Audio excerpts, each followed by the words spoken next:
Hello, hello, everyone. Welcome back to the Stronger, Deeper Marriage Show, where we help married couples and those thinking about marriage build relationships filled with peace, purpose, and passion. I'm your host, Lucille Reddic, the Harmony Expert, married for 41 years. Bam, bam, bam. My heart is for helping couples communicate, heal, and grow together through every season. And I'm joined by my amazing co host and wellness coach, Pata Hall, who's been married for 38 years. Bam, bam, Yeah. bam. And brings powerful insight on emotional, physical, and spiritual health in marriage. Together, our focus is simple: helping couples build marriages that last. Pata. Hello, everyone. Today we are talking about alignment. And alignment isn't just spiritual, it's physical and emotional too. When marriage operates out of order, stress increases. But when couples align spiritually, emotionally, and even nutritionally, their relationship functions differently. Health, clarity, and connection all work together. I'm so excited for this conversation. Welcome, Damon. Welcome, Hey, welcome.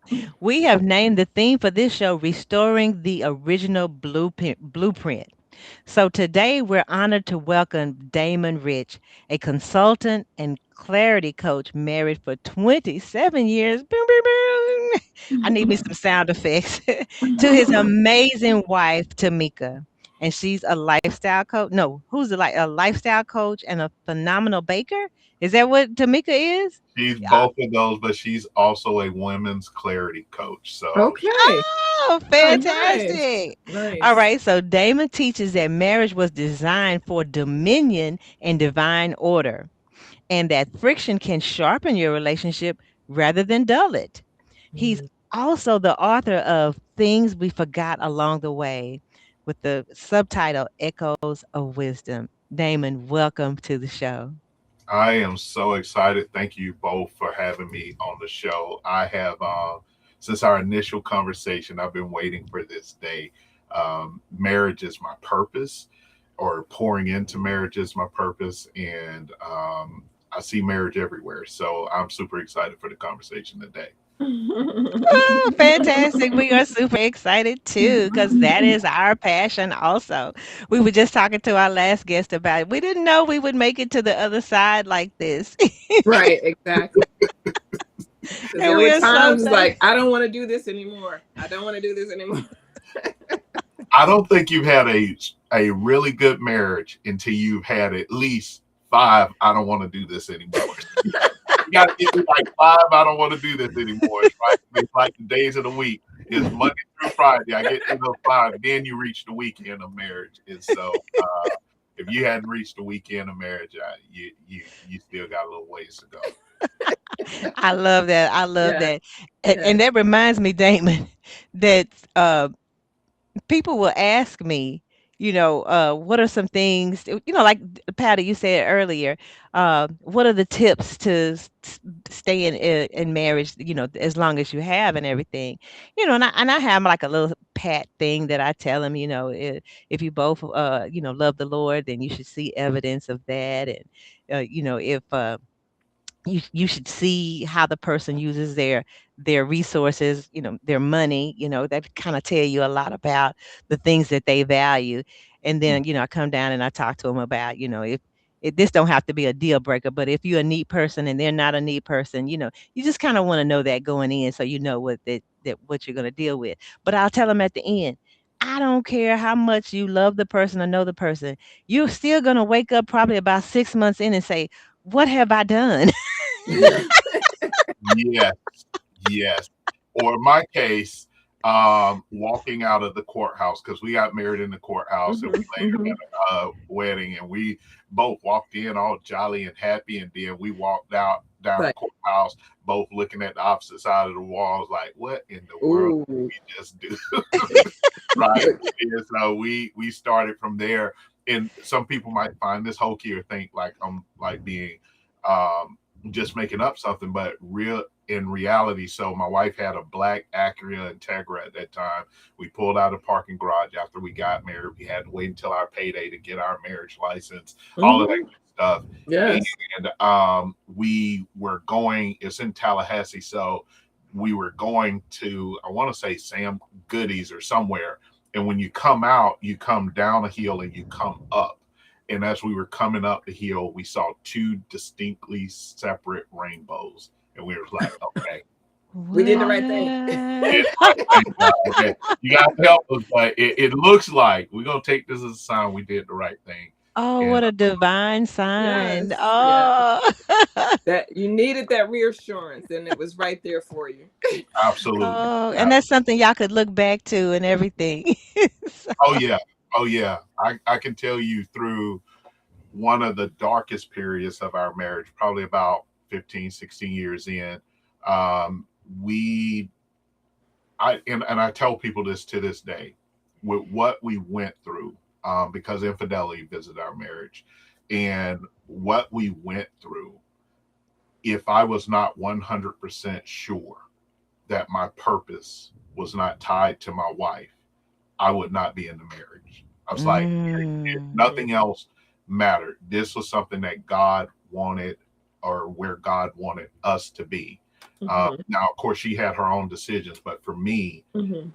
if I had 0.01% that my purpose wasn't, didn't involve my wife, I'd have been like out. But that's how mm. certain I am, and that day always echoes in my mind. Wow. Oh, I love that. Oh, Deep. that Yes. is deep. So Yes. I'm gonna start with the first question that I have down here for you. Yeah. So, with you being married 27 years, what's the real glue that you think keeps your marriage strong? This is my favorite question, right? I love this question. So you dove right in. You went deep. You went deep real quick. Yes. So here's it, often when I'm teaching couples about marriage, those who are married, those who want to be married, I start with that almost this exact same question. I say, "What do you believe is the glue to marriage?" And I get the traditional answers. I get the communication and common things, and all of the fluff stuff, all of the things that we got from fairy tales. Um, but while those things are important, they're not the glue. Attraction is not the glue. Love is not the glue, which Mhm. is that's a hard one for people to digest. Love So is not the glue? no, ma'am. Friendship isn't even the glue. Friendship is not Whoa. the glue, right? So it's not the glue, but the glue actually stares at us from Genesis. If you really unpack Genesis 1 through 3, you will learn so much about marriage, so much. And it's hidden in plain sight, but we don't look at the Bible practically. A lot of times we only look at it spiritually. Mm. But there's a practicality there. So we always go through um, 3 questions, and this unveils the glue. One, why marriage? Marriage is the most challenging relationship you will ever have in your life. It's Yes. challenging than parenting. It's more challenging than building a career. It is the most challenging career in your life. It is a crucible. Mm. Why do you want to do this thing that requires so much sacrifice? So we have couples write that down. Like, why do you want marriage? Forget the person, marriage as a whole. And a lot of times, what that reveals for us is that people don't even understand what marriage really is, right? Yes. So, Right. why Mhm. marriage at all? Then, number two, we ask the question of why this person? Out of all the billions of people on the face of the earth, why this particular person? Why are you choosing to go through this crucible with this particular person? And that unveils some things. But here's the glue. Here's the glue. The third question reveals the glue. What is God's return on investment for bringing the two of you together? Ooh. Ooh. Mm. What does God get out of this? See, marriage has nothing to do with us. Marriage has to do, what does God get out of bringing the two of you together? Sorry, spilled my coffee. But that's the reality. Excited. What Wow. does what does God get out of bringing the two of you together? And people they'll argue, oh no, God wants us to love it. Yes, yes, husbands love your wives as Christ loved the church, and we can that's a different conversation. We can go there. But in the beginning, what God did was He says, I came to this place that was out of order. The earth was void and without form, and I'm going to put it back in order. And then I'm going to have some trees and some birds and some fish and some some cattle and some snakes even. I'm going to have everything in this beautiful garden that I've restored order to. Now I need someone who has my character and my nature to keep it in order. So I'm going to make a man. Then he says, this man is going to need someone to partner with him to accomplish this because he made them both male and female. So you never see the complete comprehensive image of God until man and woman come together. Mm. Because Mm. his whole image is part man and is part woman. And when the two Mhm. become one, you see the full image of God in the earth, which is why marriage is so attacked, is because the enemy does not want the full image of God represented in the earth. So now God says, now I'm going to bring these two people together and I'm going to give their marriage a job. If your marriage does not have a job, it will eventually fracture at the seams. Mm, Mm. mm, I didn't mm. find out the job that our marriage had until year 17, which is why we went through the challenges we went. Our marriage didn't have a job. It didn't show up to work. It didn't show up Mm. to work. So God is saying, if your marriage isn't producing something for me, your marriage isn't of me. Mm. I'm getting a return on investment. And as a part of you working my investment, you're going to be blessed. But I got to Mhm. get something out of your marriage. Mm, mm, mm. And see, you speaking my language when you say ROI, Wow. return Yes, on Return on investment, investment. yes, ma'am. because I'm Yes, an ma'am. accountant by Oh, trade. okay, So when okay. you talk to me in those what terms that I can put dollars and cents to, I mean Yes, that's ma'am. powerful when you think about That what is it is. that I never thought about God it can that way. get out of our marriage. Yes. Yeah, Mhm. absolutely.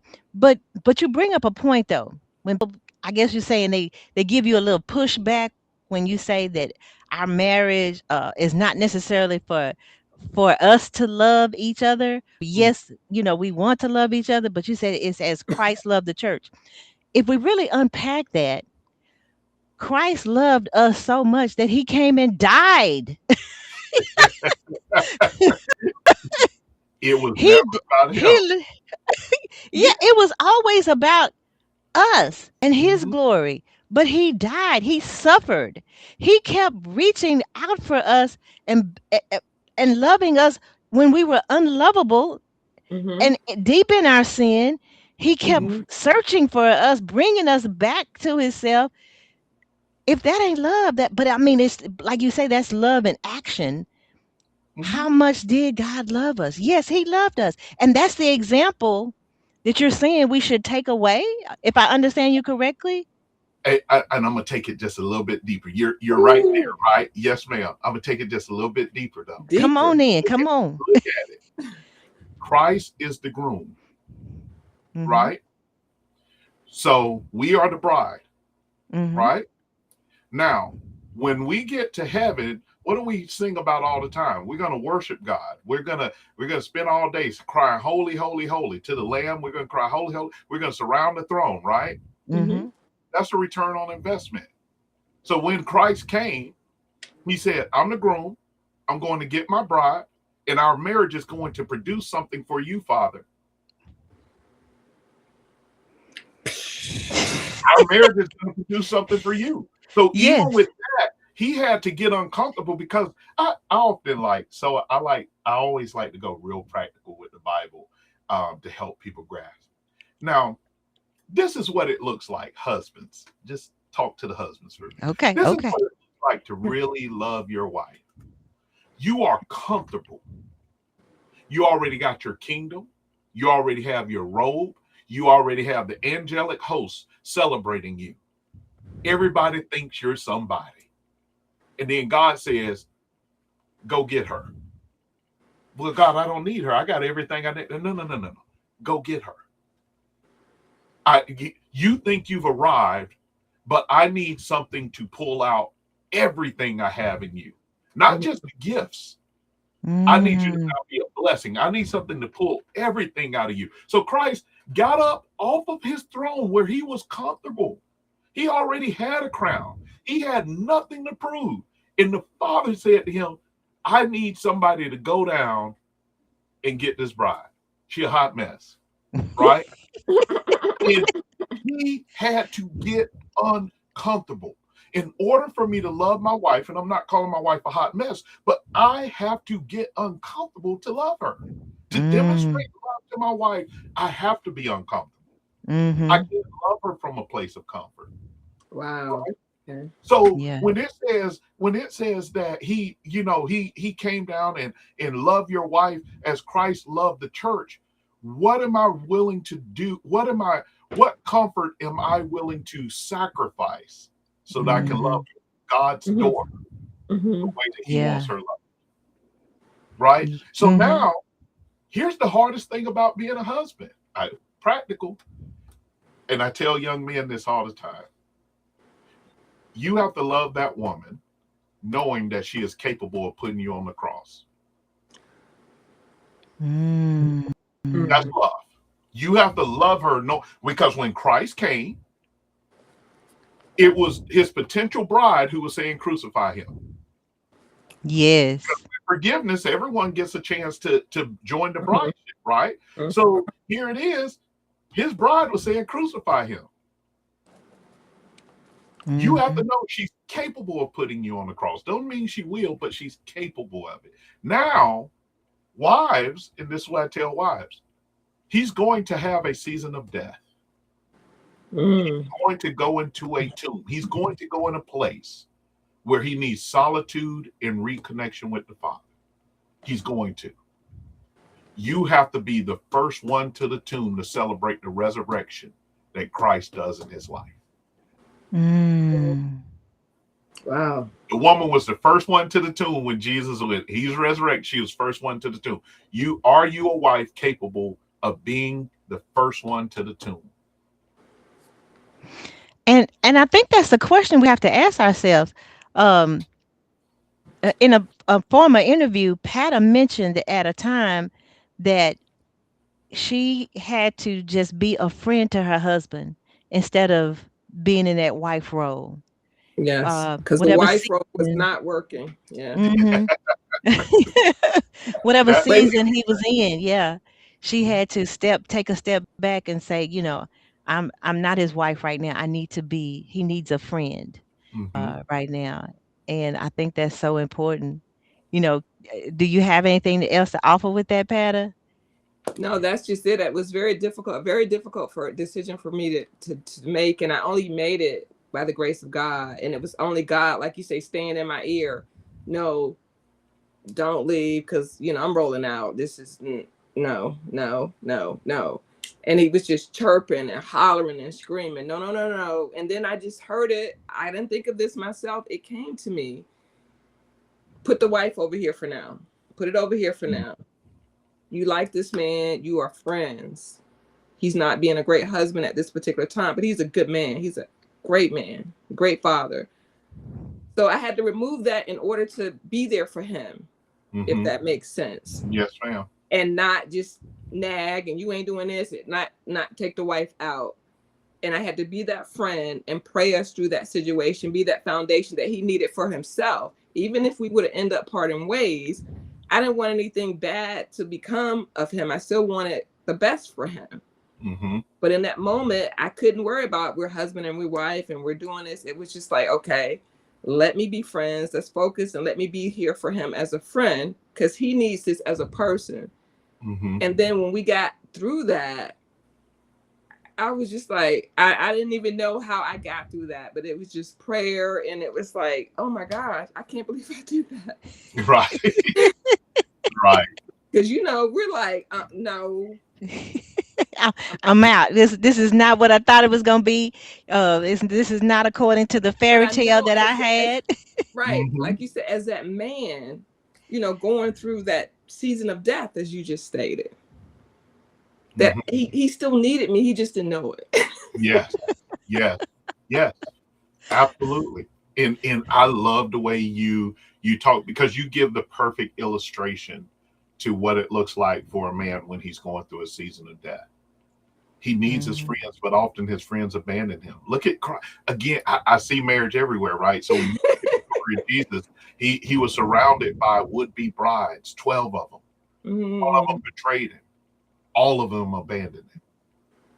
Mhm. Is mostly a few of them came while he was on the cross, and they were there. And in that season of death, often men have we go into an echo chamber.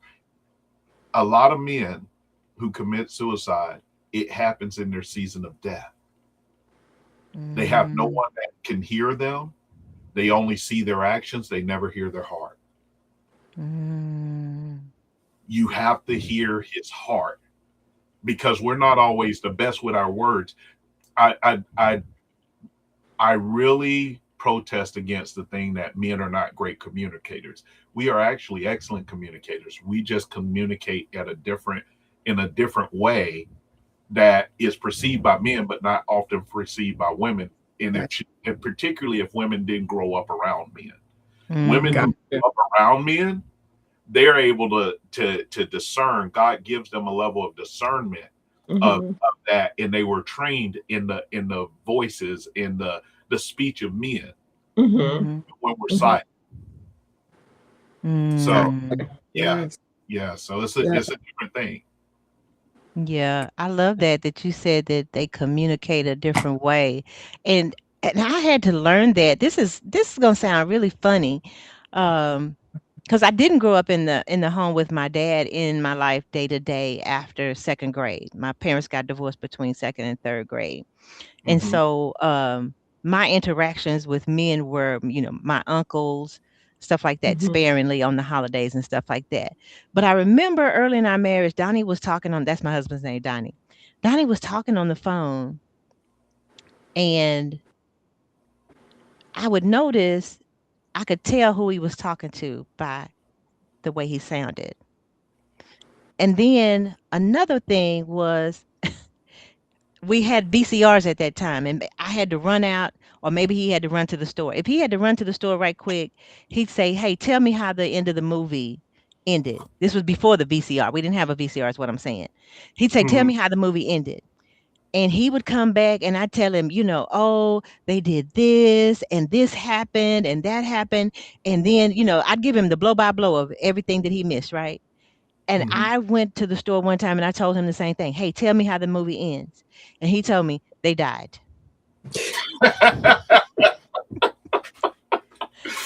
That's all That's he said is they died. And You're so like, wait I a minute. No, no. What about this? What about this? I realized that women talk in color and men hmm talk in black and white. The It's end black and result white. was the end result was all that mattered to him. Really, I didn't even have to tell him all of that stuff. I'm sure he enjoyed it and all of that, but really, what he really wanted to know, I think, was that the person died, or or whatever the end result was, and that Yes, was all he gave me. But I wanted the blow by blow. yes, yes. But that's the difference in how we communicate, and I brought that up. Do you have a comment for that? And have you seen that also, Damon? Is that what you're talking about too with your communication? Absolutely. Men are straight to the point in Mhm. general. We are like, what's the bottom line? Yes. What's the Mhm. bottom line? What's the outcome? Right. And Yes. then a lot of times what we will do is we will work backwards. So tell me the outcome. Tell me what you want the end state to be. And then I will Oh my work God. backwards in my mind to get to how we get there, because I'm problem solving, right? So Mhm. just tell me, well, I really want to accomplish this and I want to do that. No, what's the outcome? What do you want, right? And the I want to go to dinner. Okay, cool. You want to go to dinner. That's that's it. That's the outcome. Okay, so now I'm thinking through the through the day. You want to go to dinner tonight? I'm thinking through the day. Okay, we're gonna go to dinner. In order to get to dinner, she's here. So I need to get home by this time. Okay, babe. So I'm gonna make reservations for 8 o'clock. That should give us enough time to get home, settle down, take a shower, get back out the door, get to where we're going. It give us a little bit of breathing room to deal with traffic. Whatever we're playing, but tell me the final outcome that you want, right? Mm-hmm. Wow. Just give me the final outcome of what you want. When God sent Christ to the earth as a husband, he told him what he wanted the final outcome to be: redeem the bride. Mm-hmm. He, Wow. I love that. now Speak the the process. truth. Now the Yeah. process came. He didn't tell him all. He knew he would have to sacrifice. He knew he would have to give his life. Mhm. Right? He even knew it would be on the cross because as the scripture speaks of Christ. But the end result was redeem the bride, Mm. reconcile the bride back to me. Okay, Speak the Absolutely. truth. yeah, Mm-hmm. Speak give the me the outcome. truth. But see, we get all caught up in, well, how am I going to get there? Are you going to send me down? You know, all the other times you done sent down an angel and then they just showed up as men and then you're going to put me on the cross as an angel. Okay, redeem the bride.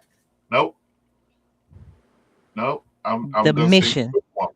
Yeah, The we, mission. that's it. Give us the mission. Give us the Oh my mission. And gosh. what we depend on our wives for in a lot of things is help us fill in the details. Be our eyes and ears where we might not be thinking about something, where Mhm. we may have missed something. Mhm. But we've Mm-hmm. got to agree on the mission. We've got to agree on the outcome. Because if Mm-hmm. I thought you wanted to go to dinner and you said, I just want date night. Okay, what do you want? What does that mean? Dinner in a Mm-hmm. movie? Is that dinner in a movie, then a walk in the local park? What does Mm-hmm. that mean? Oh, I want. Well, you should just plan it. No, no, no, no, no, Because we no, want y'all to figure no, no, no, no. Oh, I tell wives this so much, and most of them I kind of tick off when I say it. Not really tick off, but they like I don't like you. So I say, listen, how dare you expect more of your husband than you expect of God? They're like, what you mean? Okay, the word says, make thy request known. Write the God vision, make it plain, all of that. I mean, it's several scriptures. is several of them, but God, who says the word says He knows what we need before we even ask. Yet He still says, "Make thy request known." Yes. So how is your husband greater than God? I don't know, but then he I'm, God I'm, knows it all, I'm but with He those still women right now. I don't like you right now. no, because you are speaking the truth. My husband, we always have this conversation. He's black or white. I'm gray. Like Mhm. you just said, what is the outcome? Let's get to the mission. I don't need to know, well, if this, what, by, Yeah, what are you saying? That, yeah, like, exactly, no, he was like, pick a side. You're in the middle. exactly. Like, gosh. And I be thinking I'm really communicative in my nature. So I try to make those things plain, exactly what I want. And so I'm different in that way and it has been helpful.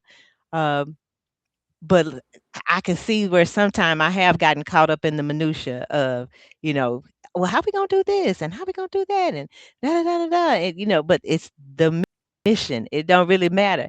And I can remember when I got to a point one time where I just said, "Hey, babe," because he had did what we were gonna do about something, and I would start asking him, "Have you considered this?"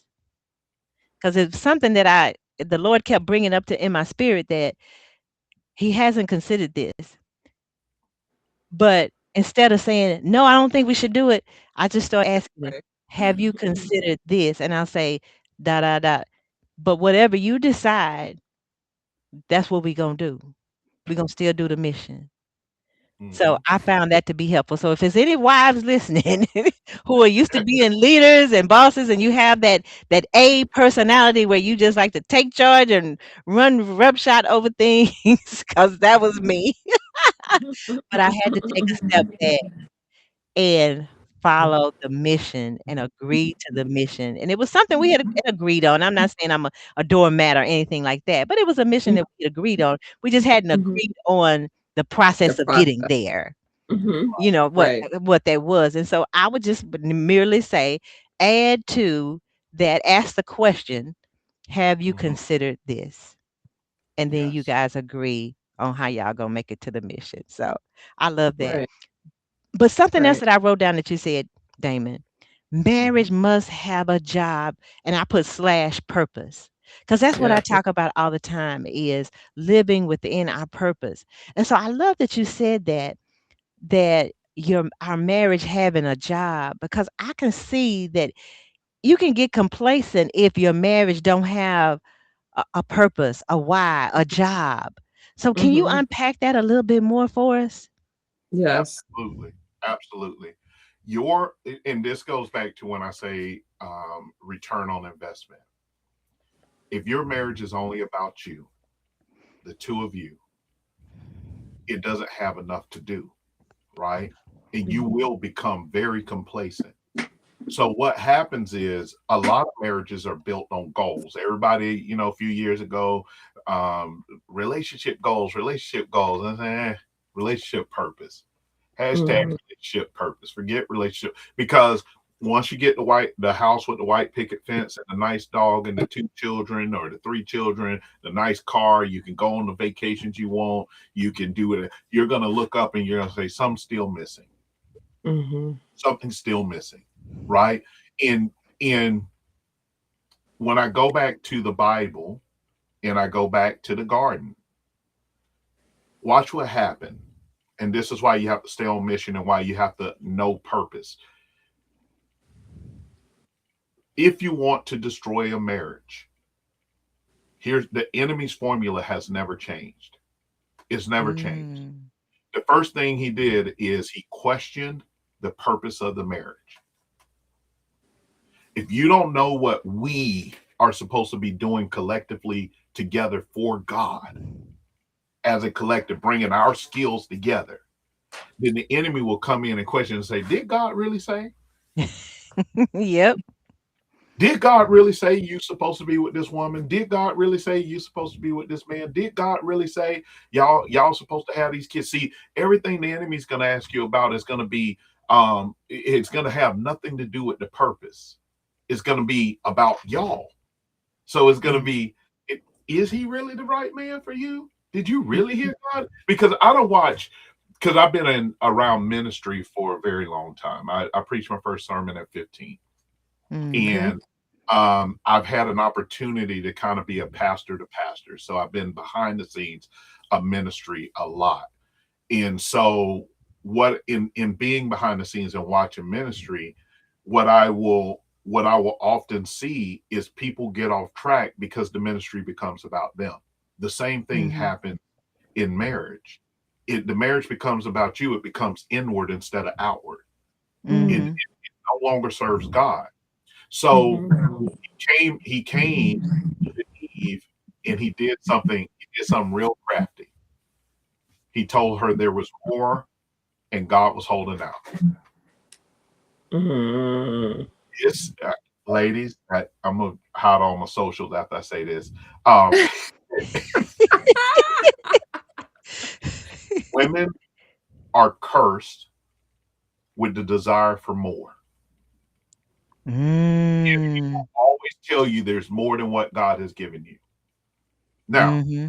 swing to the men. I ain't gonna leave y'all out there by yourself. Men are cursed with neglect.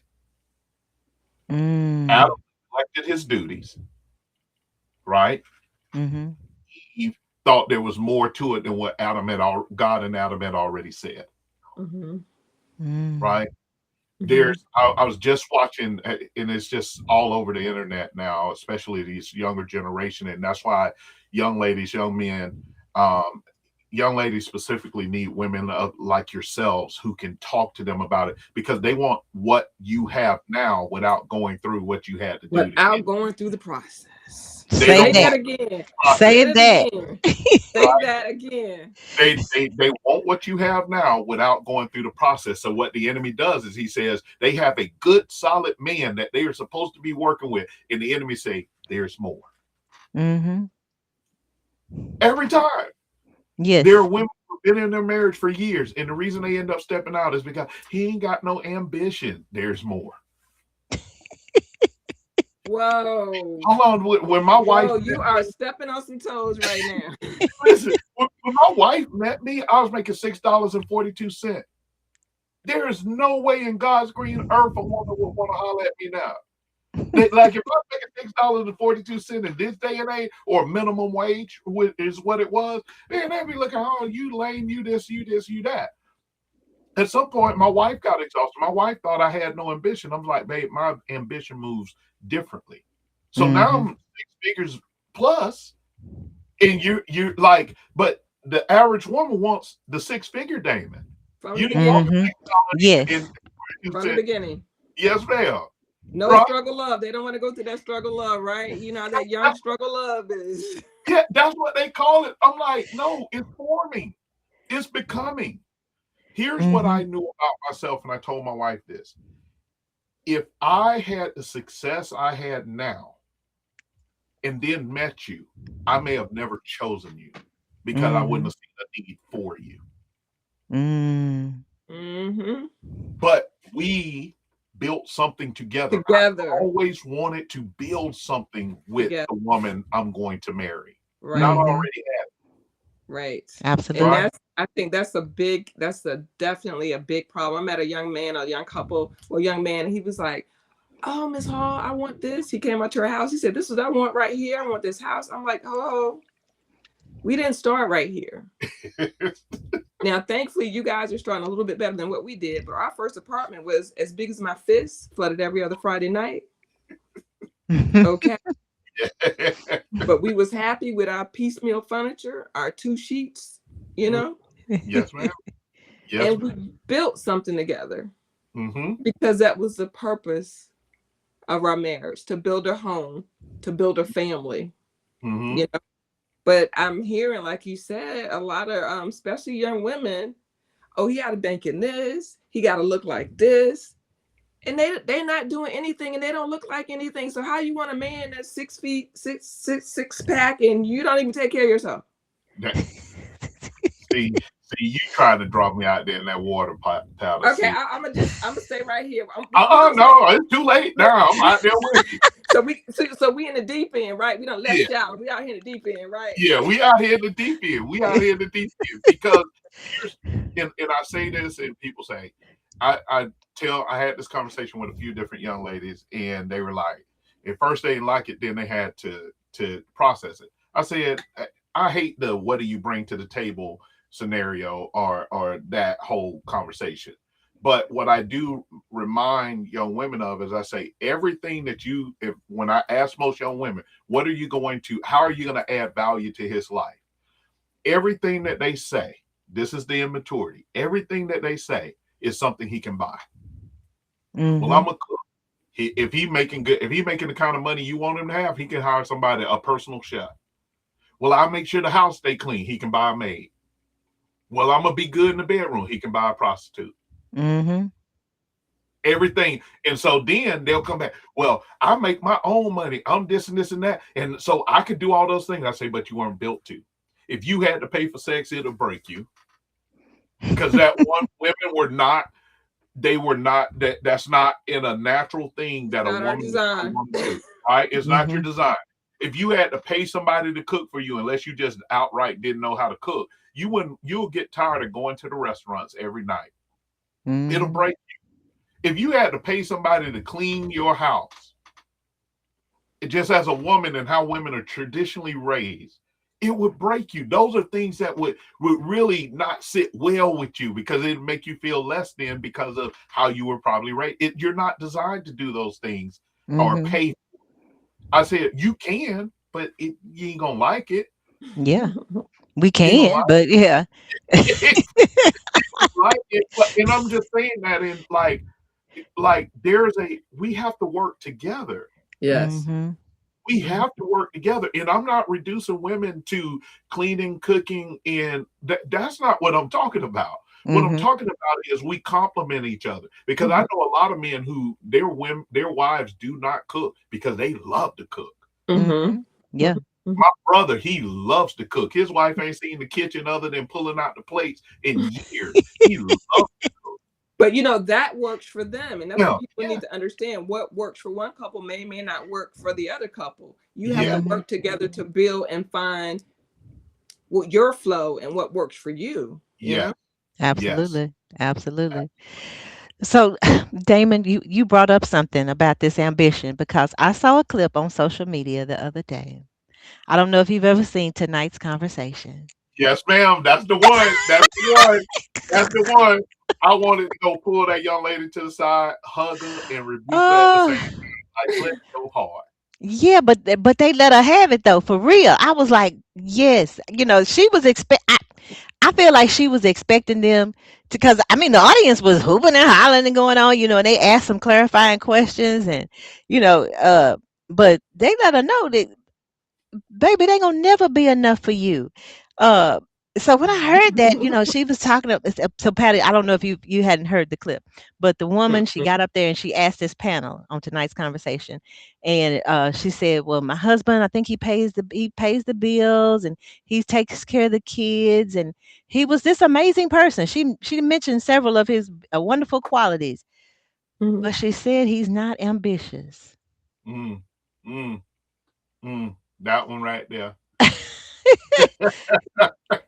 Baby, do you know how if women in that audience was be like, "Well, let me have him. Let You me." immediately, immediately, her friend, but her friend, are probably over there saying, "Oh, girl, you shouldn't put up with that," Yeah, and be right there waiting. and be right there waiting for her man. yes, so, ma'am. so Damon, what was your thoughts on that? I know you said you wanted to just pull her to the side, and Uh, ambition. So I think what people think is ambition or lack of it. Um, there was a season in our marriage where my wife said, and she didn't figure it out until later.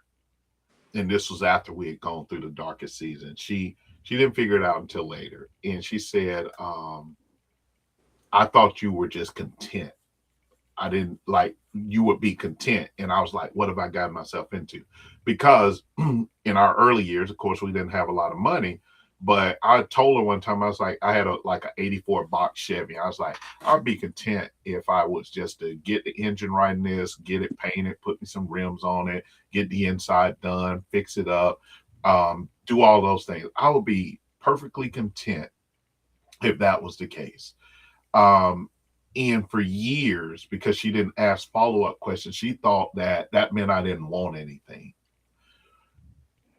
What she didn't realize is I wanted way more than that. But what she had to understand is I wasn't saying I would be content like that's as far as I want, but that my priority was not to have a luxury vehicle. My hmm priority was not to have be in designer clothes. I was raised by a very simple man, right? hmm Give you another example. Early in our marriage, we had a my wife is country girl.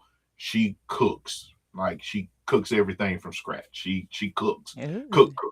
So she would do these big old soul food meals on Sundays. I didn't eat like that. That's not how I was raised. That's not what my mom cooked or whatever. I didn't really like greens. I ain't like they question if I was black.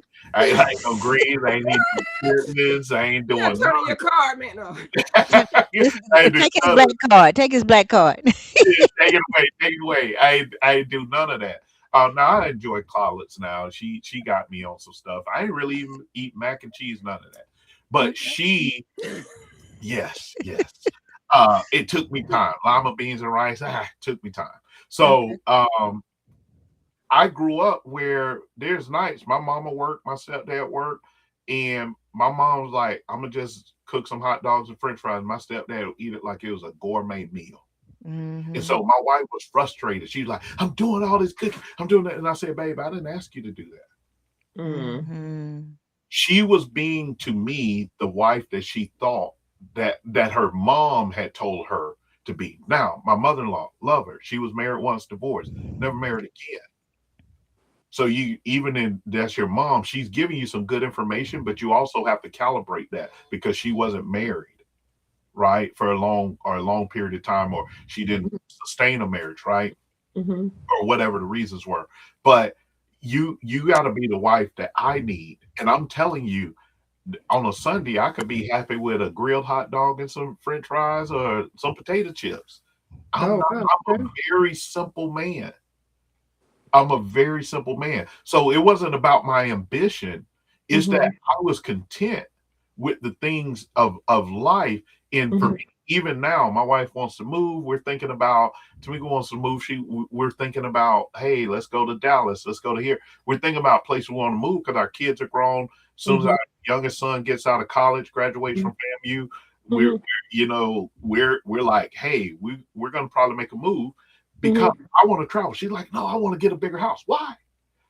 I would rather spend my money traveling the globe and seeing places I've only read about than buying a bigger house. Give me a condo in an airport that's got reasonable flights.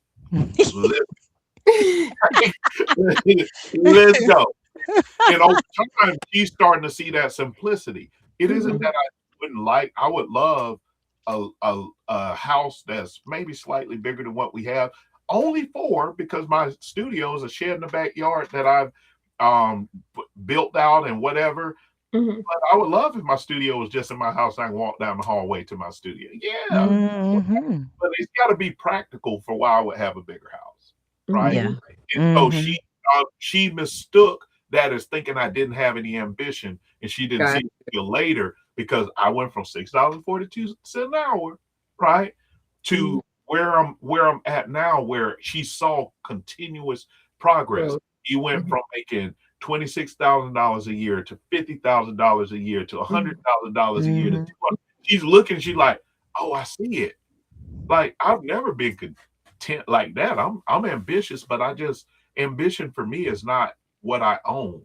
The things Yeah. that I Mm-hmm. it's about Mhm. impact lives and set my family up for success. Yeah. Gotcha. I Because love with that, that.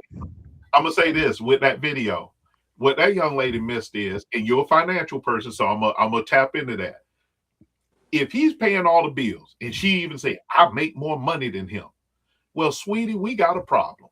Because if he's paying all the bills, what are you doing with your money to build Mhm. y'all? Because all of that, Mhm.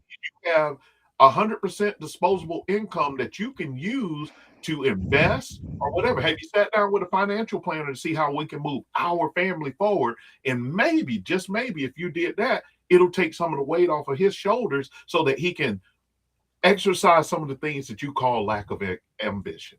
Mm. Absolutely. And if they would have a conversation and get on the same page about what they were going to do with multiplying the resources that God has given us, because when we talk about stewardship, I teach stewardship at my church, a class. Um, the stewardship isn't only about managing the finances. It's also about multiplying. And Yeah, so, we know the story of the talents, right? The right. ones the one who multiplied and made, it's turned 5 into 10, and then Mm-hmm. at the other end of the spectrum, he just buried it. So he Yeah. managed it, he kept it, but the Hmm. Lord, he took that away. Said, "You evil, wicked servant. You Hmm. could at least put my money in the bank where it was multiplied." So there's that multiplication that we're supposed to have. And if she could put her mind and they could put their minds together into purpose and agree on a purpose and a mission, she would no longer think that he was unambitious, because they would both be moving and talking about building In the and same direction. multiplying over here in the same direction. Mm-hmm. That's what they needed. They need a focus that they both can focus on and work together towards. Give their marriage a job. And give their marriage a job. Give their I marriage was gonna a see if you was gonna job. land there. Get their marriage a job. And look at Give what you that just marriage a did. job. You just did exactly again. You showed God wants a return on investment. Yes, he does. I never God thought about it in that way, I but you know. yes. didn't give God a return on the investment. He said you evil. Mhm. Mm. The Absolutely. one that gave God a return on investment, he said, I'm gonna give you more. Give you more because I see what you can handle. That's it. Absolutely. So let me go back to here. Something you said, I wrote down that the wife was being what she thought you wanted. Hmm. And that resonated with me because when I first got married, my mom had always been, harping on, you better keep a clean house, because she had gone through that in her marriage. I think her first marriage was abusive or whatever. And that was a big thing of contention for him is he wanted the house cleaned a certain way or whatever. And so you better learn how to clean the house. Your husband gonna be mad at you. Y'all gonna be fighting and fussing and going on if you can't keep a clean house. So when I got married, I mean, I cooked every day. I washed up all the dishes. I mopped. I cleaned out the table. I vacuumed every day because in my mind, this was what being a good wife was. I Hmm. actually started developing some type of hives. And the Hmm. type of work that I was doing, I was a letter carrier at the time, so I was out in the elements, and those welts on my skin ended up getting infected. And when I went to the Mm. because I was doing all kinds of things, I started changing up my uh, uh, detergent, what I was eating. I didn't know where these welts and bumps and things were coming from. So I finally had to go to the doctor, right? I go to the doctor and through the questioning process, and we're gonna, have you tested and see if you've got some allergies or whatever. But he asked this question: "Are you stressed?" Are you stressed? And I was like, "Well, I don't think so, because I've been used to juggling all these balls, right, in my Mm-hmm. life. This was early on in our marriage, and Mm-hmm. I said, "Well, I just got married, and we bought a house, and we have cars and car notes, and we're putting life together." And he said, "I think you're stressed. I think Mm. that this is because of stress." And I went home that evening, and my husband said, "Well, what did the doctor say?" And I said, "He thinks that I'm stressed." And he said, "Well, you're doing all this stuff." He didn't even, I don't think it even occurred to him. I mean, because he thought I was just doing, this is what she do. So she like to do it. So, I'm gonna let her do what she do. But he's like, "I don't care about all of this. You don't have to vacuum every day and you don't have to cook every day. If you don't feel like cooking or whatever, just tell me. We go buy something and bring it home and eat it or whatever. You don't have to do all Mm-hmm. this." And so I was like, okay, I thought I was being the wife that he wanted, but we never had a conversation about Mm-hmm. what it was Yeah. he wanted. So I think if anybody's taking anything from that, that would be one thing I hope you take amongst many things, because he's dropping these nuggets. He's stepping on Mm-hmm. all kinds of toes, slapping people upside the Mm-hmm. head. He gonna have to quiet his social media and everything because of it. But that's something I hope that you're also taking away from here, is to have the conversation that sometimes wives or husbands, you may be being the spouse that you think your spouse wants, and that may not be the case. It may not be Right. the case at all. Um, you mentioned this big dinner that she cooked for you on Sundays. Well, on the opposite end, I didn't cook big meals on Sundays, and my husband was used to that because his mom cooked big meals on Sundays. And we were Right. at a small group thing. There was a thing for couples and everything. And he made mention of this, not in a negative way, because I didn't take it as a negative. And I very seldom take anything as negative. I take it as all feedback. I'm willing to learn. I'm willing to listen. I know that's not the case for everybody, but I would caution you, take some of the feedback that your husband or wife is giving you and don't Mm-hmm. take it as intentional, Personal. Mm-hmm. personal. Right. Yes, exactly. But he made mention that my mom cooked big dinners on Sundays, and that's what I'm used to. And I would like that. And I asked him, I said, "Oh, is that what you would like?" And he said, "Yes." So guess what? He don't care if I don't cook none of the week. But your Sunday meals, I need But if that. but if I can cook that Sunday meal, I'm making an investment that he finds valuable. Mm-hmm. So Yes. I would say find what the person finds valuable and make that investment. I could be doing all this other things, and that ain't adding nothing to the bottom line. He don't see that as valuable. I see it as valuable. But if I cook that meal on Sunday, baby, I done did something. I done made an investment in him that he really sees, and I can get we both get the benefit of that. So Right. that was to your point. I don't know if you have any feedback to come from that, what No, I'm man. sharing. Okay. No, Well, you hit it perfectly, and I love Yes. the examples. You hit it perfectly, and that is so important. We don't. I wish the church did a better job teaching on marriage. Mhm. Uh, Unfortunately, it doesn't. Yeah. And there's so much that the Bible has to say about marriage. Um, I ask a question sometimes. Name one good marriage in the Bible by our standards, right? What's one good Mm. what's one good marriage in the Bible? And people run through all the marriages, and none of the marriages were a good marriage. And then some people say, "Well, Christ to the church." I said, "But he had to die for her because she was reckless." So name one good marriage in the Bible, right? Um, but there's two versions that exist in the Bible, and this is where I think the church has gotten it wrong. We focus there's the version of marriage that was pre-fall, and there's the version of marriage that was post-fall. Everything that God wants out of marriage is to get us back to the garden state of marriage. But what we Mm. what we teach and focus on, wives submit to your husbands, and husbands love your wife. All those things are important because they speak to order. Mhm. Order was in the beginning as well. Mhm. Order was in the beginning as well. It's just that it was more of a cohesive partnership. It was not two individuals trying to live out these separate things. It's two individuals who understood they had to be one. So everything in marriage that God wants out of marriage is to point us back to the garden version of marriage. In the Mhm. garden version of marriage, what should have happened? So I ask this question sometimes when teaching. I say, what would have happened if Adam said, what would have happened if Adam didn't eat the fruit? And most people will look and say, we don't know. It's like, yeah, we do. We do know what would have happened because the second Adam said no. The Mm. second Adam was offered the fruit. The fruit just look.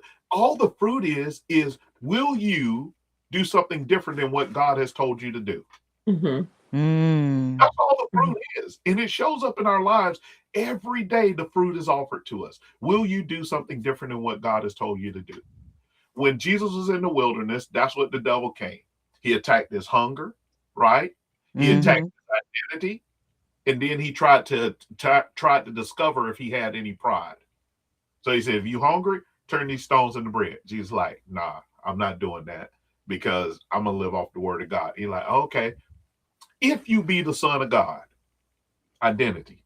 If you are, prove it. I ain't gotta prove nothing to you. I know who I am." Mhm. Okay. Then how about this? How about this? If you would all but worship me, I give you the desires of your heart. I give you everything. I already got it. I already got it. What are you talking about? What are you talking about? Yes. So now individuals get attacked with that, but your marriage every day is like, hey, I know your marriage thirsty. It's hungry. I got something to offer you by form of a woman, a job, a career, something. I got something like, nah, nah, nah. We're gonna let our marriage be guided by God.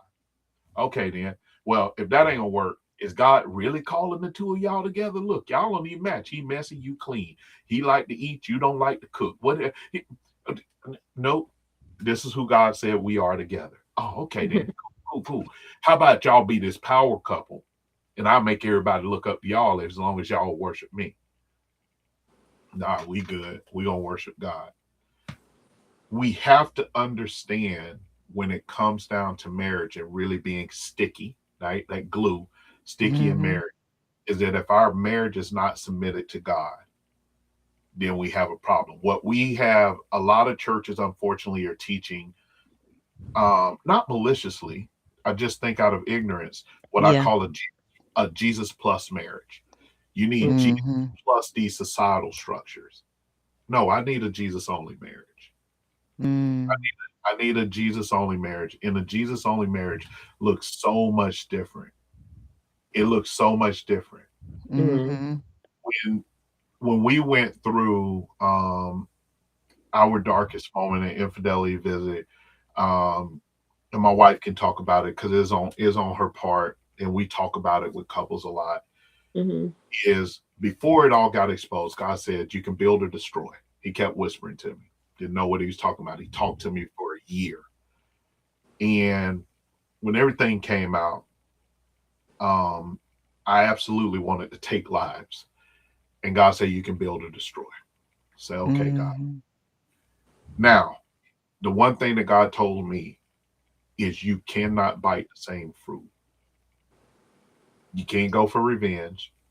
You can't go and tip out yourself, because the moment you bite the fruit is when everything will fall apart. But if you will allow me to build through you and y'all, you allow me to build through you and through y'all,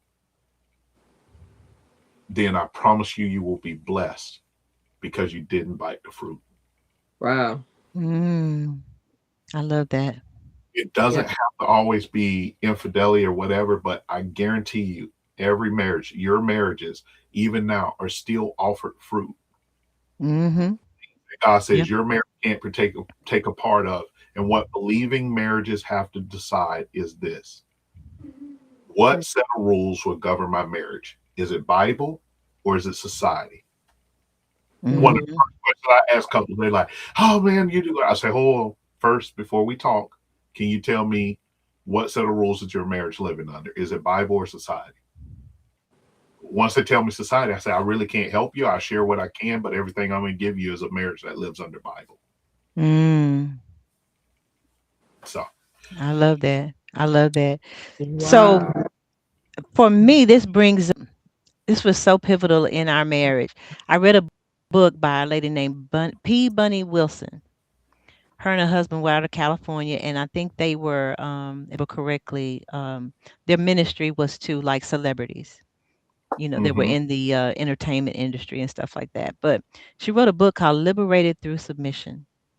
mm, That changed my mind and my heart to really like what you're saying, giving it over to God and mm-hmm, just saying, Lord, I trust you to mm-hmm, provide for me.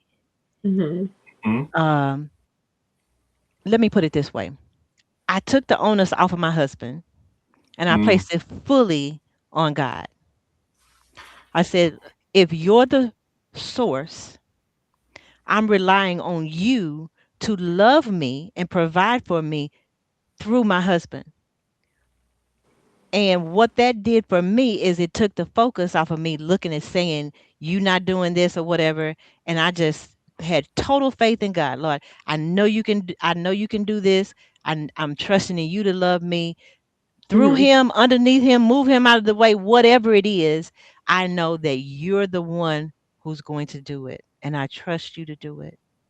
And that made such a change in my heart and my mind towards my marriage and my husband, Mm-hmm. because I was no longer looking at the physical part of him and his Mm-hmm. ability. Because sometimes we want something out of people that they don't even have the ability to Mm-hmm. do, Mm-hmm. but God has the ability, and I placed it fully and solely on him. Absolutely. Ooh, I love that. I Absolutely. love that. Both of Abs- you have shared. Just I'm gonna take those nuggets because it's powerful.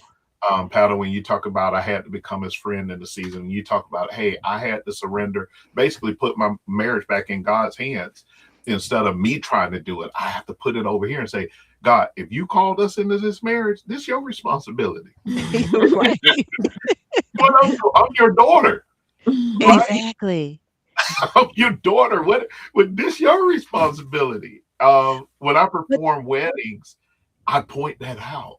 I'm like, hey, y'all are not making these vows to each other. Y'all know that, right? And they're like, what? Wow. I was like, no, you're making these vows to God about his daughter. You're making these vows to God about his son. You're not making these vows to each other. You're making a vow to him. And when Mhm. you do that, you make God responsible for your marriage as long as you walk in obedience. mm-hmm. Yes, walk in Uh-huh. obedience and Yeah. following your God given assignments. Yes, ma'am. Your Yes. assignments from God, not how you want to do it, but how God assigns it to you to do. Yes. Mhm. And that's been a learned process as well.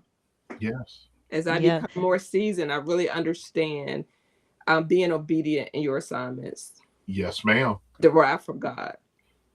My wife would love you. She loved that season. She's like, I'm not old, I'm seasoned. I think you seasoned, you seasoned to perfection. I love it. Yes, yes, yes. Hey, we earned this, So man. We earned this. y- yes, yes. It's been a struggle getting here, but I'm so glad I'm here. But you Mhm. speak to this, Damon, and I think it has a lot to do, and I'm so glad you talked to couples at the very beginning there. Right after their vows or right before their vows or however you're doing that. But it's really about our identity. Once you get clear about your identity in Christ, and that's what it was for me, is once Mhm. got it clear about my identity that I am Mhm. God's daughter, that I am a friend of God. He loves me and he wants the best for me. So Mhm. once I could just put my faith over there in him, Right. just rest in that, it just freed me up to really overlook a multitude of things that I was focusing on. Exactly. I know a lot of things for me. It's just like, how do I want to react? How would God react? Mhm. And Yeah. it's never, a lot of times it's not the same. So a lot of times when I want to react, how I want to react, I have to take a minute and say, how would God want me to react? Okay, okay. Dang I'm it. not gonna pop off on this, right? I'm not popping off. So Exactly. and Exactly. also a learned process because in the beginning it was popping off, popping off, popping off, popping off, and now it's like, okay, right, wrong, or indifferent. I control myself. I can't control anyone else.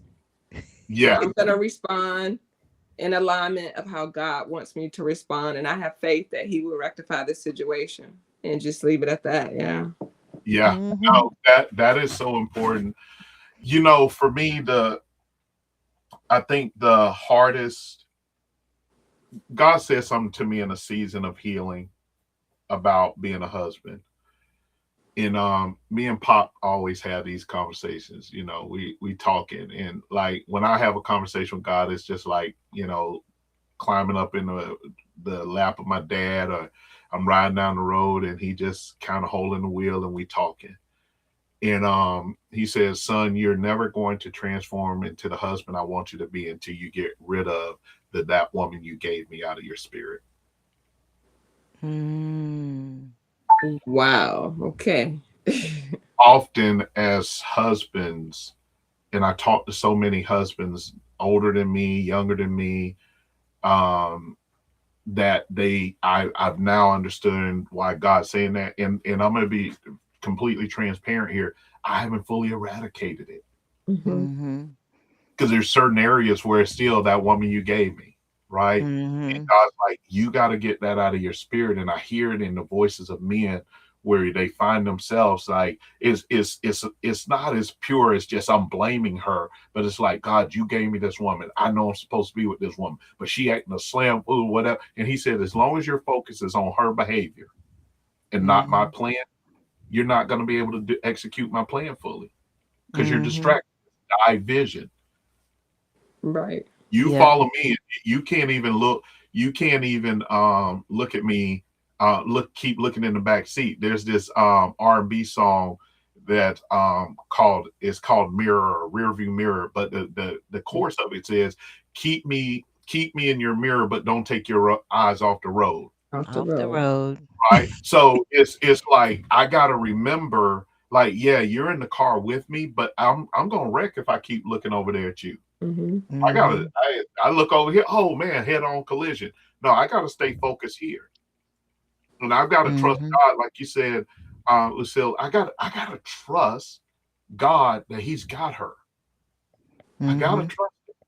When we were going through our darkest days, God had to say, He had to rebuke me because I want justice. And God says, listen, and this is even before everything, actually before everything, but God says something. He says, only one of us can talk to her at a time. Mm. You choose. Is it going to be me or is it going to be you? Only one of Mm. us can talk at a time. So I Wow. had to be quiet. Mm.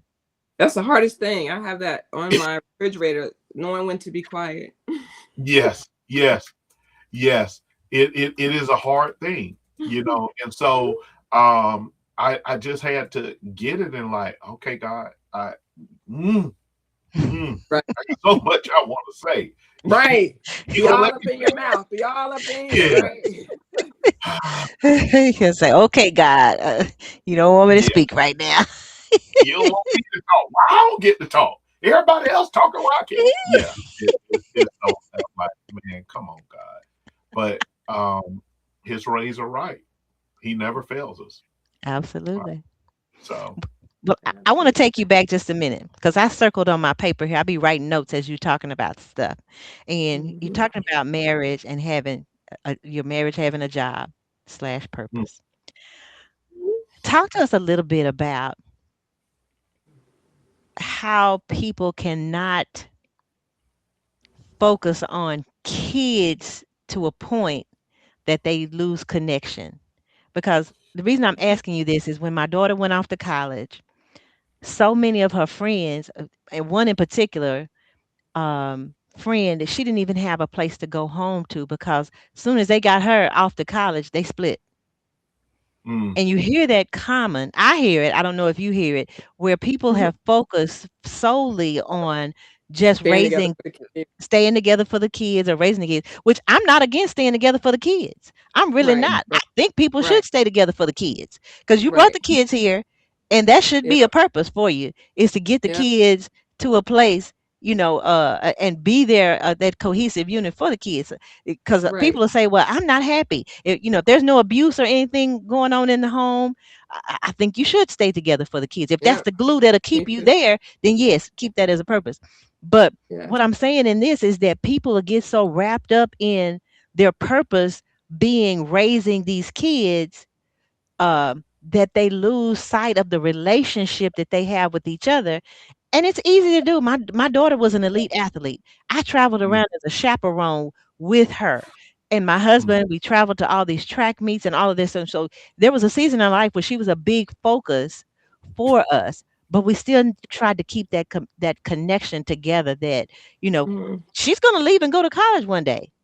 And we Mhm. need to still be able to communicate and like each other and love each other and have this Exactly.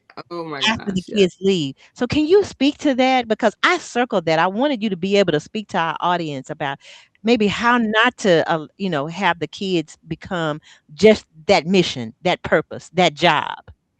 right. Whew. Okay. And this all goes back still to the importance of your marriage having a job. Our marriages exist so that our kids have a safe place to come up, but they do not exist for our kids, right? Mm-hmm. And what we had to learn is there are seasons. There are seasons. Mm-hmm. And you have to prepare for each season. So down here in Florida, we have hurricane season. Mm-hmm. Mhm. In hurricane season, we know when the season start, we know when the season ends, and we know there's certain things you want to do. You want to get plenty of water. You want to have know the evacuation routes. You want to know but you prepare for those seasons. I think what happens for us is we live marriage as if there are no seasons. So Mm-hmm. when the kids come, we live it if it's like this one long big season and we never prepare for the next season. Like, hey, these kids ain't gonna be here. These Mm-hmm. kids ain't gonna be here at some point. They're gonna have their own life, their own marriages, their own career. They're gonna like, hey. So we have to stay. Our kids suffer if we are not connected. Mhm. Our kids will suffer if we are not connected. Mm-hmm. I'm gonna start wanting to stay out later. You're gonna want to always be going with your girls. You're gonna feel whatever that is. Our kids are gonna suffer if we don't stay connected. But it's hard to stay connected when I don't know what mission is. If I don't like, so where I want to be very careful when I talk about a marriage having a job is to not people will probably listen to this and they're like, well, what do you mean my marriage has a job? My marriage has a purpose.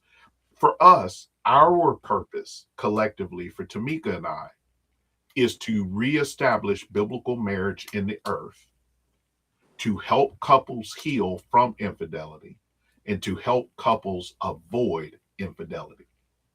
Mm. That's Mm. our purpose, right? Mhm.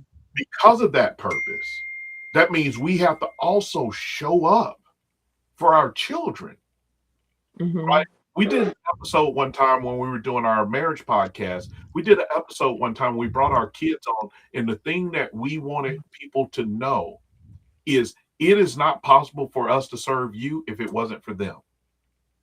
So not Mm. only do we make sacrifices to serve you, our children make sacrifices for us to be able to serve your marriages. Mhm.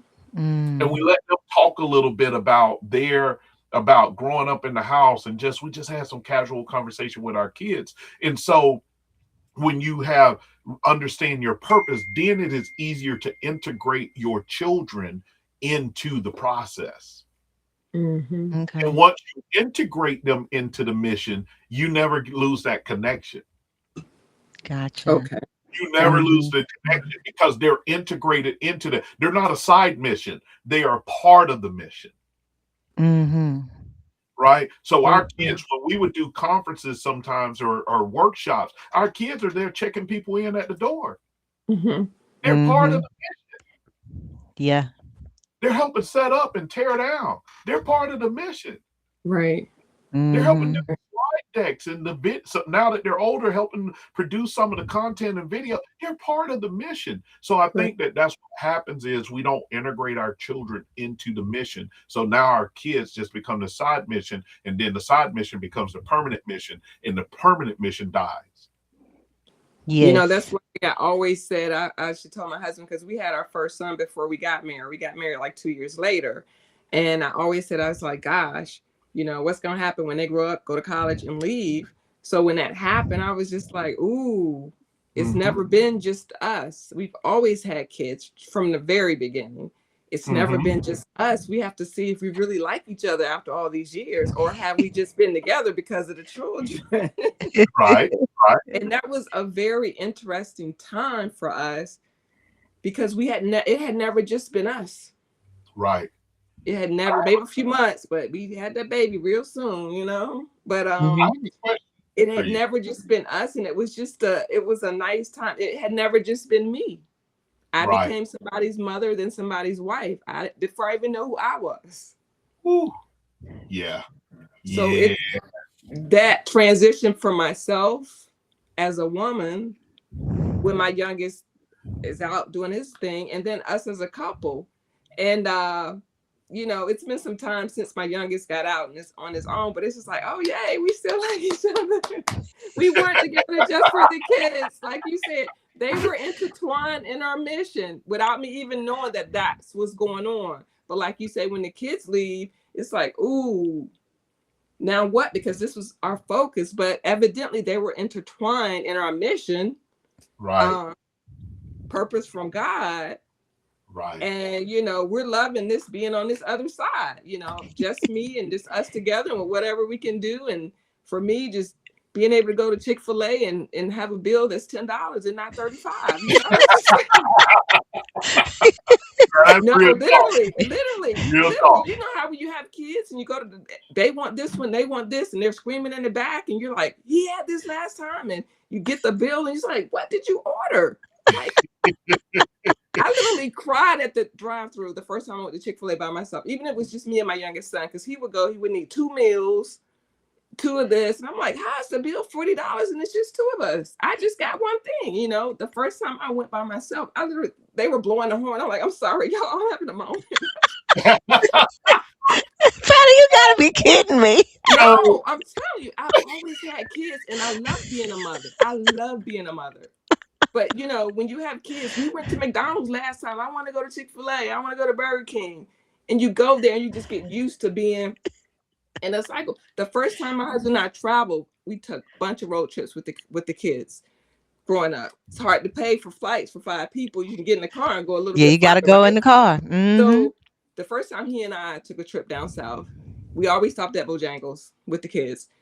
It was he and I. he got a bucket of chicken and 12 biscuits. And he came in the car and I'm like, it's just us, right? Is this for tomorrow? He was just like, oh yeah, right. He was on autopilot. He was used to getting. Yes. That was the oops, what's going on? Oh, sorry, You sorry. back. Yeah, You got back. connected. Oh, You back. Yeah. Yeah. No, that is hilarious. That is hilarious. You come back out like, I got the bucket of chicken, I got everybody. You look in the back seat, ain't nobody there. Like, Ain't nobody here. ain't nobody sorry here. about that, y'all. Sorry about No that. But problem. yeah, yeah. I mean, it was real. It was real. That is hilarious. That But I is mean, we laugh about it now, but I just think about what you said, and I never knew that that's what was happening, that our purpose and our mission for God was interwoven with our kids and involving them. So when they got off and doing their own thing, we still had each other and we liked being together and look forward to what can we do now, right? No practices, right. no Right. traveling, because my kids did all that, elite travel stuff too. No traveling. Got a little bit more money now. Like, whoa, what? It's Yeah. definitely lighter on the pockets. I love Oh, that. Lighter sure. on the pockets. Now I have a Look, question. Uh, did the friendship season come before or after the kids were you were empty nesters? you know what? I have to say we were always friends because even when we connected, I was still in high school. He's 3 years older than me. We always carried it like that. I was always able to go hang out with my friends, even after we were together. And we had our son. He still went and played ball with his friends. We never always had to be up underneath each other all the time. No, You no, know, no. I'm talking about when you had that season where you had to recognize, like God said, you got to put the wife to the side. You just got to be his friend. we Did were that? friends. No, Yeah. we were really friends from the beginning. Okay. We Okay. were Okay. friends from the Mhm. beginning because I think although it was difficult, it would have been more difficult for me to all of a sudden now I'm gonna be his friend when I Yes. had been his wife. But I think that's what kept me there because we were friends and I knew him as a person. And I knew that if I knew that I was his foundation, even though he didn't know that at that time. Right. And if I had left the marriage, I don't think it would have been a good thing for anybody, but definitely for him. Gotcha. So we were friends before, and I think that's what kind of because it's sometimes when I'm angry or growing up or going through the marriage, I'm like, dang, but I really like this dude. We can be out hanging out, we have fun together, we do Right. this, we do that. So that's always been there. Okay. Love it. I I love love it. that. I love that. So, Pat has got some questions for you that have to deal with health and wellness and that Okay. type of thing. So, Let's go. Well, let's see. How does physical health affect emotional intimacy? Because everything is connected. Mm-hmm. So what's your take on that? I feel like for us, when it came down to emotional health, so I love this, right? So there's like 4 to 5 pillars of intimacy. Mm-hmm. And emotional is one of those that often gets overlooked, is the emotional intimacy. In fact, when it comes down to infidelity, the most damaging and destructive of all infidelity is emotional infidelity. Okay. uh, because it's hard to get it out. Emotions here sit here, Mm-hmm. right? Mm-hmm. It's Mm-hmm. hard to get it out of your chest. Mm-hmm. And your body is it can pass on, but when it gets down to Mm-hmm. here. Now, what happens from a health perspective in emotional intimacy to me and what we've experienced is, as I kind of put on some winter insulation, and you start to have some health things, right? Or and not even real health things. You can't move like you used to. You can't. You get winded. You get stuff. You find yourself getting frustrated with you.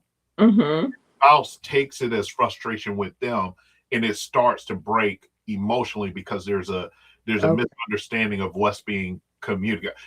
It goes to, oh, they don't like me anymore, or Okay. they hmm don't love me, but they don't realize that I'm dealing with some things on the inside. So Okay. I know for me, and one of the things that we even still struggle at is when we went through certain challenges, it weighed so heavily emotionally on me because of just how I carry my emotion. Uh, Okay. and so health wise, when my emotion or my spirit got wounded, my external body started to break down. It suffered from that. Yeah. It suffered from it Yeah. greatly. Yeah. So I always like to say is wellness is actually from the inside out, Mm-hmm. right? That's Mm-hmm. not only like what I eat is going like, oh, I got dry skin, put on lotion. No, if I hydrate properly and I eat Mm-hmm. the right foods, Mm-hmm. I might still need some lotion or want some lotion, but my body was designed to kind of Right. lubricate itself and do those things. But I got From to the inside out. from the Yeah. inside out. Same thing Right. is true of emotions. And Lucille, you brought it up. Is like when doctor asks, "Are you stressed?" Y'all were not probably emotionally healthy in that season. You were just, I'm on autopilot. I'm doing all of the external things and such. And so what I think is for me is when my wife was going through a sickness, she had some stuff going on. It was Mm-hmm. more difficult for her to be emotionally available Mm-hmm.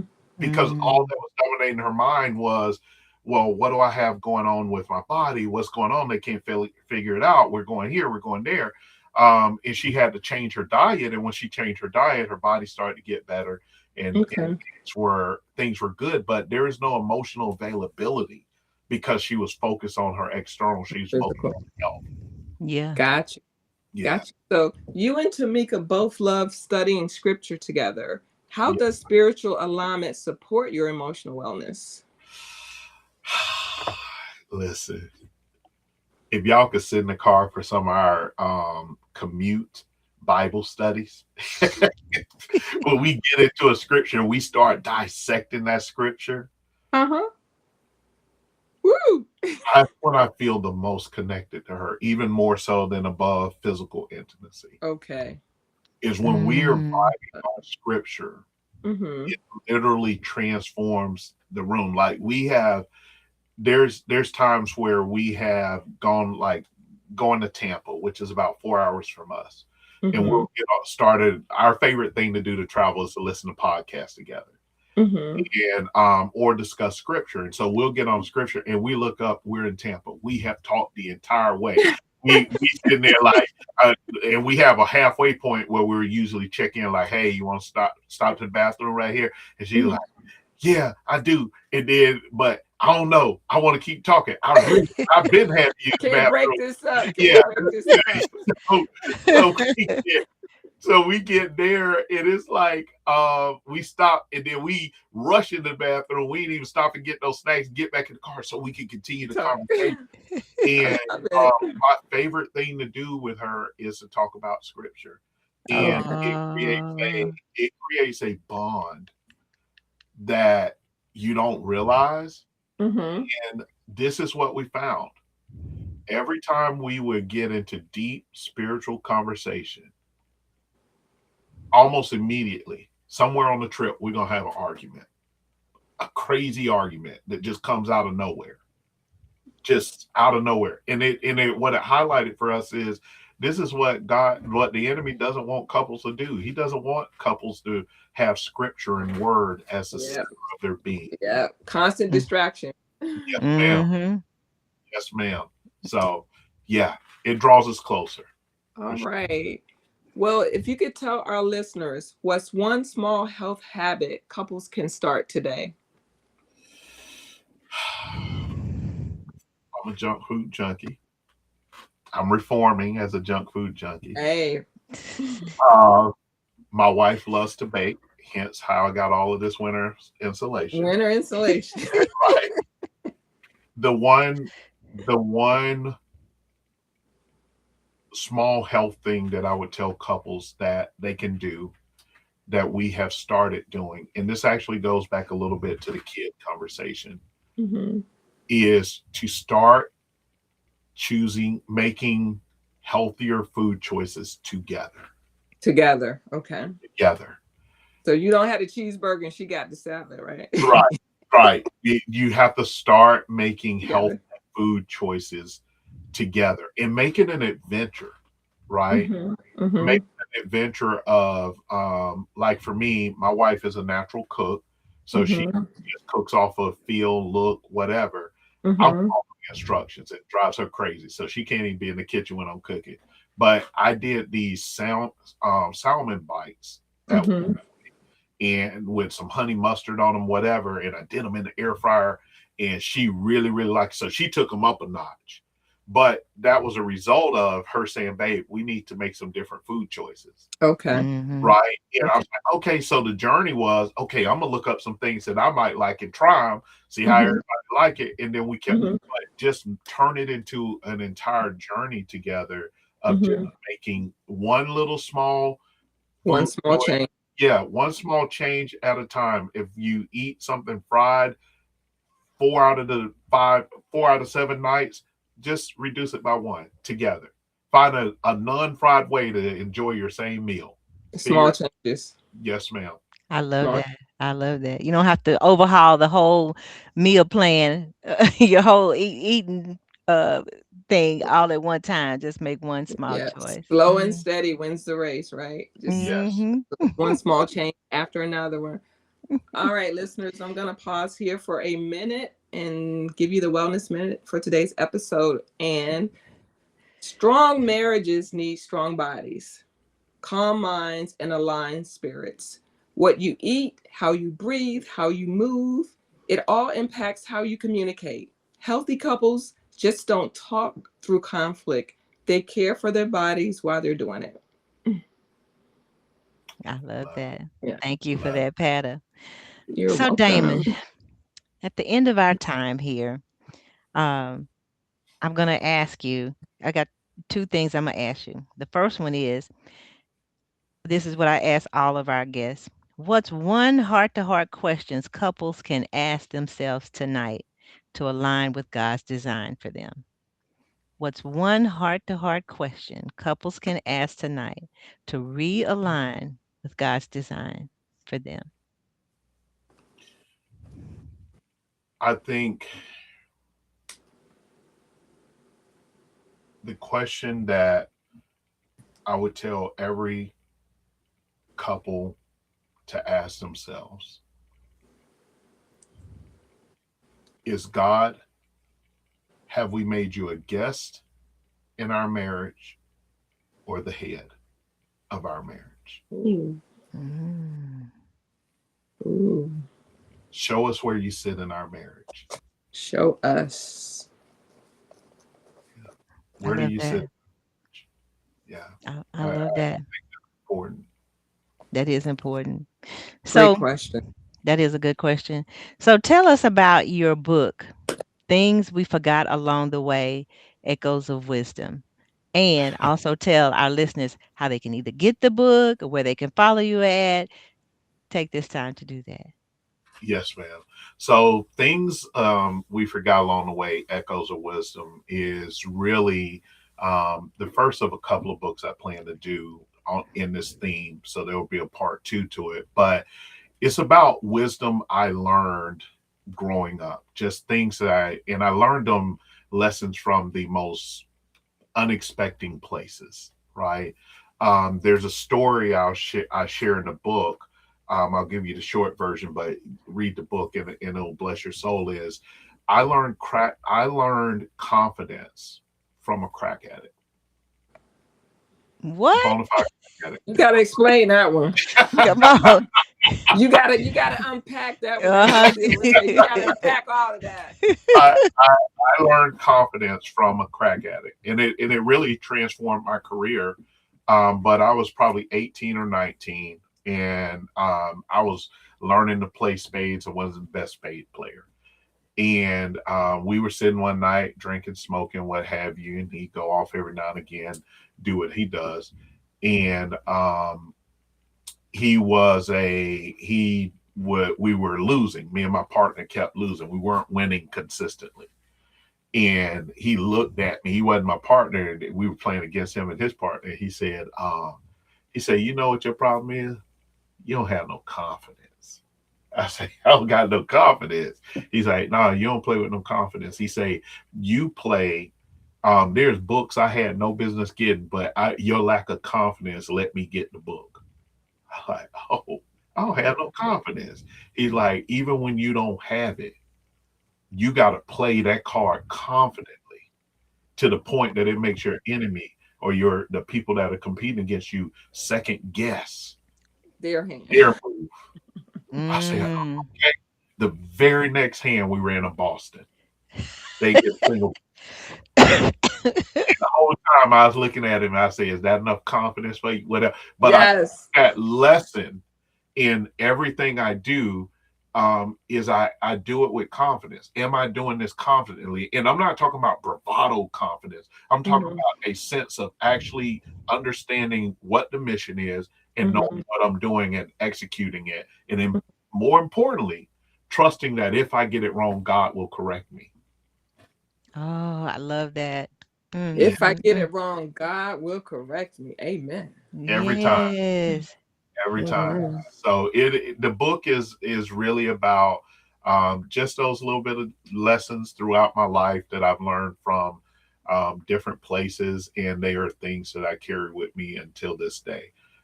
So the book is available on my website at richclarity.com, and you can click on books and get there, or you can get it on Amazon. Okay. Tell us about your social Okay. media spots that you want us to follow you on. Ah, you can find me on Instagram at the curious, I think it's the curious architect, curious architect underscore. I never look at my own socials, so it's like, but you can find me on Instagram at the curious architect, Okay. um, and you can find me on Facebook at Damon Rich. You'll find me. Hard to miss on that. I'm also on TikTok at the Curious Architect. Okay. Oh, okay. I didn't know you Okay. were on it. So I see you on LinkedIn.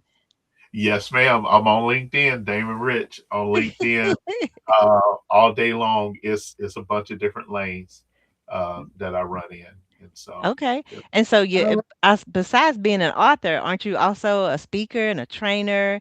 I know you talked about your coaching too on marriage, Yeah, but tell us a little bit about that, just right quick. yes, ma'am. So I am a professional speaker.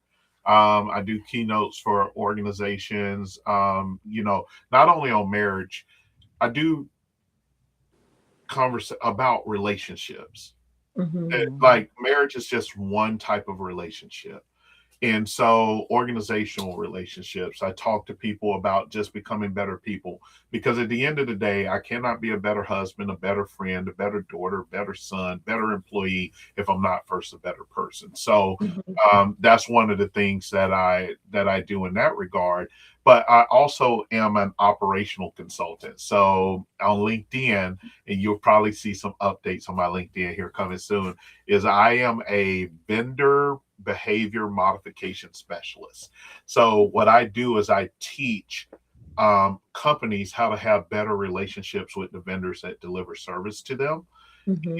and how to get the most out of that relationship. And it's a journey with helping. I was recently in Cali, and I was just sharing that with some people. It's like if you want better outcomes, you have to develop better relationships with your vendors. And there's an art to that I've been doing for my entire career. Um, Hmm. I also just released because I'm learning to relax again. That's the one art I have lost that has had a significant negative impact on my emotional as well as physical because Okay. I'm always on, and Hmm. learning to turn off uh, Hmm. is something that my wife always tells me. She's actually my switch in helping me turn off sometimes. And so one of the things I've done that's been very therapeutic because I love technology. So I'm also a technology consultant, helping people find the right technology. I help people launch their podcasts or the technology around doing their podcasts, their YouTube channels, all of those things. And so I just released it, dropped today, a album using I used Suno to I wrote all the songs, but I used Suno to compose it, And the album is available on Apple Music. It's on Spotify, YouTube Music, and it's called Soul Wounds. And you can find it under Damon Rich Music. If you just search for Damon Rich Music, you will find the album. And Soul Wounds was really more a therapeutic project for me. I'm doing a couple more albums that just writing my stories and getting them in music form. And you will find Soul Wounds out there and available wherever you can stream music. Oh, Okay. I love that. I wrote that Okay. down. Soul Me wounds. too. And Yeah. if you want better outcomes, you need to become better. I love that. So, Yeah. thank you so much, Damon, for sharing your heart and your message with us and my audience and stuff today. Yes. Thank you for reminding us that marriage is sacred and that healing starts when couples care for their whole selves. Yes, So, ma'am. um, Thank you. yeah, thank you. So, to our listeners, remember, marriage was designed with intention. Restore the blueprint. So, until next time, keep building a stronger and deeper marriage. See you next time. Until next time. See you later.